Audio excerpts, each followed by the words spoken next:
everyone, Cooking with Sue this morning. I am going to make some cold brew coffee, so I thought I would just go Facebook Live and show you the Pampered Chef cold brew coffee maker.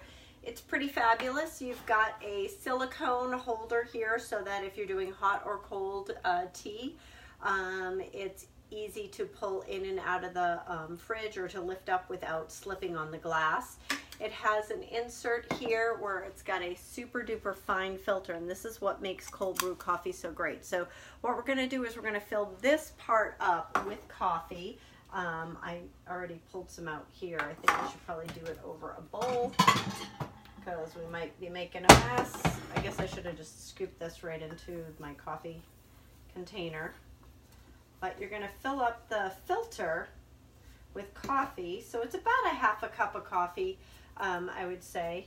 Yeah, based on the measuring here. There we go. So it is a half a cup of coffee.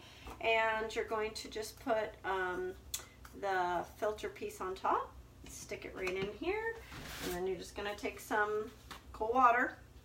And the reason you're doing cold brew is less acidic.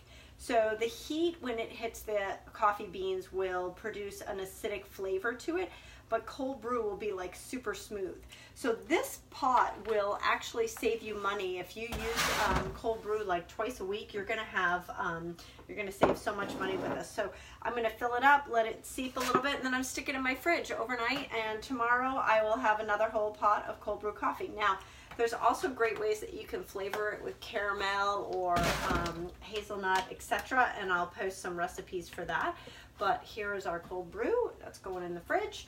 And then I figure I'm making a salad for lunch, so I am going to do our measure, mix, and pour. So measure, mix, and pour has this cute little whisk at the bottom, and I am going to just make the salad dressing that goes with the Greek cucumber salad that I made at a show the other day. It was delicious. So you're going to use either red wine vinegar. Apparently I am out, so we are going to use some apple cider vinegar. You're going to use 2 tablespoons of your vinegar and 2 tablespoons of olive oil. And you want to get the first press of olive oil, which is the most virgin, and the reason being it should be a darker green. When I went to Italy, it was funny. The first time I had olive oil there, hang on, I forgot my garlic press. First time I had some real fresh olive oil, we had a plate and there was some green stuff floating on it. I said to my husband, what the heck is that? And he's like, it's olive oil, but I mean, it is green. And when we talked to the people over there, they said that in Italy, their olive oil should be fresh and their wine should be old. And they said that anything past a year for their olive oil, they ship over to the United States. So it gives you an idea of why we package our olive oil in a green bottle, because they want you to think it's greener than it really is. And she joked, our tour guide said, I've never seen a yellow olive. And I thought, oh, so true. So this is the measure-all cup. It has a blue and a red measurement. The red is for solids, the blue is for the liquid side. So it can be used 2 different ways. I'm going to put a sprinkle of, actually I'll use sea salt and 3 different types of peppercorn is in here. And then we're going to use a little bit of oregano. And remember when your grandmother used to do her spices over her spaghetti? She would put them in her hand like this, and then she would just crank it a little bit.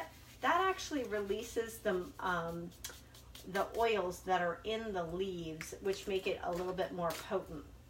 Now, you're going to use 1 clove of garlic. Now, if you have arthritis in your thumbs, which I do, you might cut the end off, this end, the one that hits the bulb. You might cut that off before putting it in the garlic pepper, which I might just do. Just because what that does is it makes it easier when you push it through here.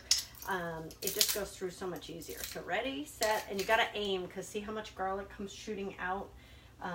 Super easy. Now we have this cute little, we call it the Barbie hairbrush. If you lost your Barbie hairbrush, you definitely want to get another one. So it takes the garlic, and it scoops the garlic up out of your garlic press and into your compost bucket. And we're supposed to have a little bit of lemon juice, but I don't have a fresh lemon. So my recommendation, if you do not have fresh lemon, is to buy this brand, because it is not from concentrate and it is absolutely as close to fresh lemon as you're going to get. It really tastes great. And this is it. So then you just put the cover on it, and then we're going to plunge. And I'm going to have some lunch. So I don't know what you guys are having for lunch today, but I hope that you will post a picture below. And I want you to identify, if you're part of my virtual party, I want you to identify what size knife this one is for an extra bonus 5 points. 5 points. Bye, guys.